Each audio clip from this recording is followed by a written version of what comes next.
Hello students, आज की video में हम किसी भी टॉपिक के बारे में बात नहीं करेंगे या किसी कंसेप्ट को समझने की वीडियो नहीं बना रहे। आज की वीडियो में जस्ट हम डिस्कस करेंगे कि जो सीबीएसई ने +1 के सिलेबस में से टॉपिक्स को डिलीट किया है, मींस जो जो टॉपिक उसने कट कर दिए हैं वो कौन कौन से टॉपिक है, तो उसी के बारे में आज हम इस वीडियो में डिस्कस करेंगे। ठीक है, चलो सबसे पहला चैप्टर हमारे पास है सेट्स। तो सेट्स चैप्टर में से कौन कौन से टॉपिक्स सीबीएसई ने डिलीट करे हैं। सबसे पहले तो difference of sets. Difference of sets means A-B हमने पढ़ा था, B-A समथिंग, इस वे में जो टॉपिक थे वो उन्होंने कट कर दिया है। कंप्लीमेंट ऑफ ए सेट, मतलब किसी सेट का कंप्लीमेंट, ए कंप्लीमेंट, बी कंप्लीमेंट, ये टॉपिक भी उन्होंने बीच में से कैंसिल कर दिया। Next properties of complement. तो कंप्लीमेंट जब उन्होंने बीच में से उड़ा दिया तो प्रॉपर्टीज ऑफ कंप्लीमेंट का तो कोई मतलब ही नहीं है। तो ये वाले तीन कंसेप्ट, एक्चुअल में ये तीन कंसेप्ट नहीं है, दो ही हैं, difference of sets and complement of A set. तो इन दोनों को सीबीएसई ने ख़त्म कर दिया। तो सेट्स में इनको छोड़ के आप बाकी के सारे टॉपिक ही पढ़ेंगे। ठीक है, नेक्स्ट सेकंड चैप्टर है रिलेशंस एंड फंक्शंस। अब रिलेशंस एंड फंक्शंस में कौन कौन से टॉपिक्स उन्होंने डिलीट करे हैं। सबसे पहला तो कंसेप्ट है up to R cross R। Means cross का इसमें क्या मतलब है, कार्टेशियन प्रोडक्ट। मतलब R क्रॉस R मींस तीन सेट्स की क्रॉस प्रोडक्ट, कार्टेशियन प्रोडक्ट वाले कंसेप्ट तक इन्होंने सारा कुछ डिलीट कर दिया है। अब तीन सेट्स के कार्टेशियन प्रोडक्ट तक मींस उन्होंने कार्टेशियन प्रोडक्ट का टॉपिक ही बीच में से उड़ा दिया। तो ये तो आपको करने की जरूरत ही नहीं है, थोड़ा सा रीड करो उतना को जितना को आप आगे रिलेशंस में यूज़ करना है, अदरवाइज आपको कुछ करने की जरूरत नहीं है, उसमें से कोई भी क्वेश्चन नहीं आएगा। Next sum, differences, product and quotient of function. Like question कैसे आते थे कि f+g की डोमेन फाइंड करो, f-g फाइंड करो, f/g फाइंड करो, f/g फाइंड करो। मींस दो फंक्शंस दिए होते थे, उनकी addition, subtraction, product and quotient हमने फाइंड करना होता था। तो वो वाला कंसेप्ट भी उन्होंने बिल्कुल बीच में से ख़त्म कर दिया। तो ये भी आपको पढ़ने की जरूरत नहीं है, इनको छोड़ के बाकी का आप करोगे। Next main topic trigonometric function. इनमें से उन्होंने क्या क्या उड़ाया, general solution of trigonometric equations of type sin y is equal to sin a, cos y is equal to cos a and tan y is equal to tan a। Means general solution वाला उन्होंने पूरा concept ही उड़ा दिया। Means अब आपको exam में trigonometric functions involving equation नहीं मिलेंगी। मीन्स ट्रिग्नोमेट्रिक इक्वेशंस अब आपको सीबीएसई पेपर में नहीं मिलेंगी। ठीक है, चलो इसके अलावा आप सब कुछ कर सकते हो ट्रिग्नोमेट्रिक फंक्शन में। नेक्स्ट इज सेकेंड यूनिट में आता है प्रिंसिपल ऑफ मैथमेटिक इंडक्शन। अब अगर ध्यान से देखें, डिलीट फुल चैप्टर, उन्होंने पूरा चैप्टर ही उड़ा दिया। इसमें से आपको कुछ भी करने की जरूरत नहीं है, आप अपनी बुक के ऊपर इस चैप्टर के ऊपर चाहे क्रॉस कर दो, आपको ये करने की जरूरत ही नहीं है। नेक्स्ट इसके बाद आता है complex number and quadratic equation. सबसे पहले तो complex number and quadratic equation में मेन जो हमारा टॉपिक होता था that is polar representation of complex numbers, ये उन्होंने बीच में से डिलीट कर दिया। मेन पार्ट डिलीट कर दिया उन्होंने, polar representation cos theta plus iota sine theta.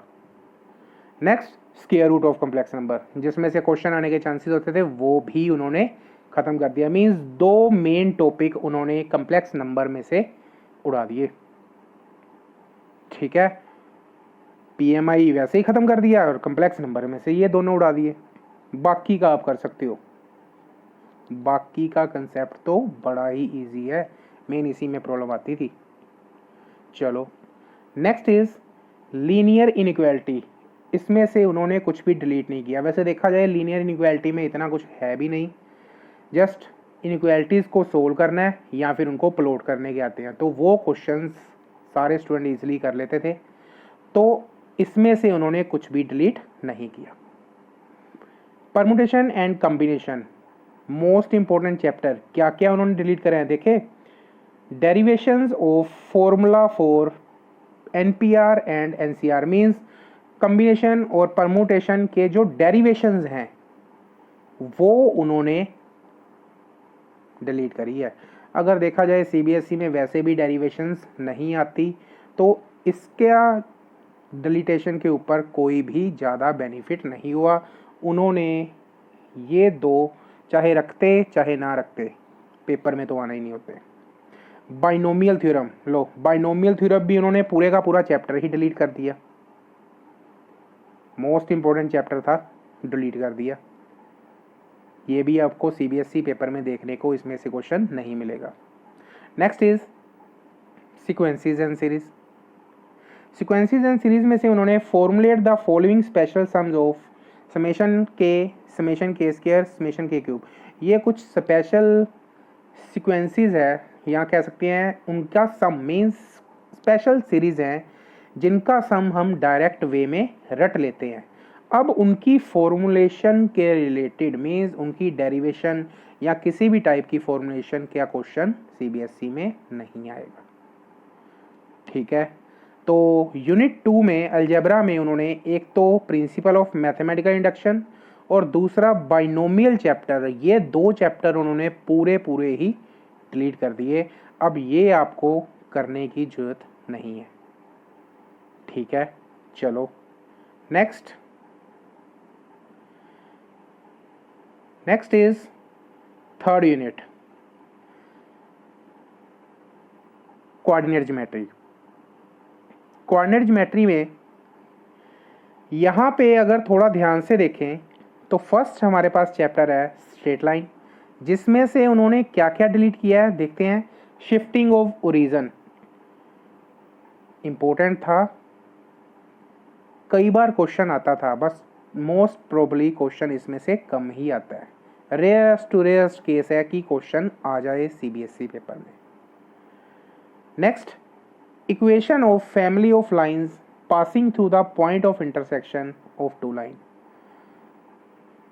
Means वो कंसेप्ट जिसमें दो लाइन में के पॉइंट ऑफ इंटरसेक्शन में से पास करने वाली लाइन की इक्वेशन, ये वाला कंसेप्ट उन्होंने बीच में से डिलीट कर दिया। मीन्स कहने वाली बात है कि स्ट्रेट लाइन में से ये दो कंसेप्ट, एक तो दो लाइंस की पॉइंट ऑफ इंटरसेक्शन में से पास करने वाली लाइन की इक्वेशन फाइंड करने वाला कंसेप्ट, और दूसरा शिफ्टिंग ऑफ ओरिजिन किसी भी कर्व का, चाहे वो सर्कल हो, चाहे एलिप्स हो, चाहे किसी भी सॉरी यहाँ तो लाइन की बात कर रहे हैं, तो लाइन में शिफ्टिंग ऑफ ओरिजिन, ये वाले कंसेप्ट उन्होंने उड़ा दिए। कोनिक सेक्शन की बात करते हैं। कोनिक सेक्शन में सबसे पहले तो उन्होंने बीच में से a point, straight line and a pair of intersection lines as a degenerated case of conic section. Means कहने का मतलब है उन्होंने कोनिक सेक्शन में से जितने भी डीजनरेटेड केसेस थे वो वाले कंसेप्ट बीच में से खत्म कर दिए। Next is introduction to 3 dimensional geometry. 3D में से उन्होंने कुछ भी कट नहीं करा है। वैसे भी 3 डायमेंशनल ज्योमेट्री +1 में कुछ था ही नहीं इतना, जस्ट ऑक्टेंड में पॉइंट की पोजीशन बतानी थी, किस ऑक्टेंड में है, जस्ट डिस्टेंस फार्मूला हो गया, इसके अलावा ज़्यादा कुछ नहीं था। वैसे भी बच्चे इसको ईजिली कर लेते हैं। +1 की मैं बात कर रहा हूँ, +1 की 3 डायमेंशनल ज्योमेट्री को बच्चे ईजिली कर लेते हैं, इसमें से कुछ कैंसिल नहीं हुआ। नेक्स्ट, सिमिलरली 4th यूनिट में लिमिट एंड डेरिवेटिव में से भी कुछ भी कैंसिल नहीं हुआ है, तो ये तो आपको करना ही पड़ेगा। लिमिट्स एंड डेरिवेटिव्स ये +2 में भी आपको काफ़ी हेल्पफुल होएगा, तो इसलिए उन्होंने इसमें से कुछ कट नहीं करा है क्योंकि +2 में इसका यूज़ होना ही होना है। ठीक है, मैथमेटिकल रीजनिंग ये 5th यूनिट में एक ही चैप्टर था जो पूरे का पूरा ही उन्होंने उड़ा दिया। मैथमेटिकल रीजनिंग भी आपको सीबीएसई पेपर में देखने को नहीं मिलेगी। ठीक है, तो नेक्स्ट स्टैट एंड प्रोबेबिलिटी। अगर स्टैट एंड प्रोबेबिलिटी की बात करें तो मेरे पास यहाँ पे 2 चैप्टर्स हैं। पहला चैप्टर है स्टैटिस्टिक्स। स्टैटिस्टिक्स में उन्होंने analysis of frequency distribution with equal means and different variances, means frequency distribution वाला कुछ पार्ट उन्होंने बीच में से डिलीट करा है, ज़्यादा कुछ इसमें से डिलीट नहीं करा। एंड प्रोबेबिलिटी में एक्सोमेटिक प्रोबेबिलिटी कुछ ही क्वेश्चन थे, ज़्यादा नहीं थे, तो वो वाले इन्होंने बीच में से डिलीट करा है।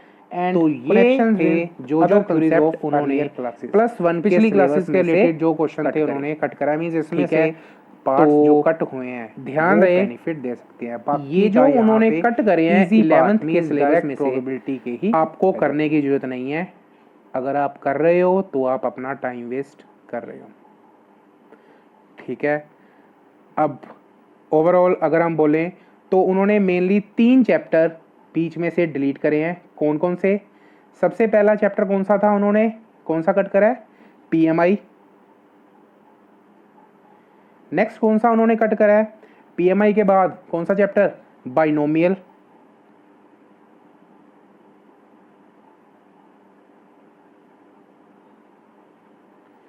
एंड लास्ट उन्होंने कौन सा कट करा है?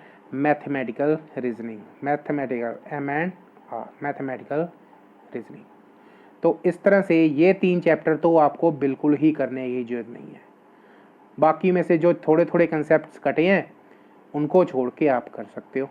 ओके स्टूडेंट्स, तो इस वीडियो को आप देखो और वो वाले चैप्टर को आप बिल्कुल क्रॉस ही कर दो जो चैप्टर आपके सिलेबस में अब नहीं रहे, ठीक है। नेक्स्ट वीडियो में मैं आपको +2 में से जो वो +2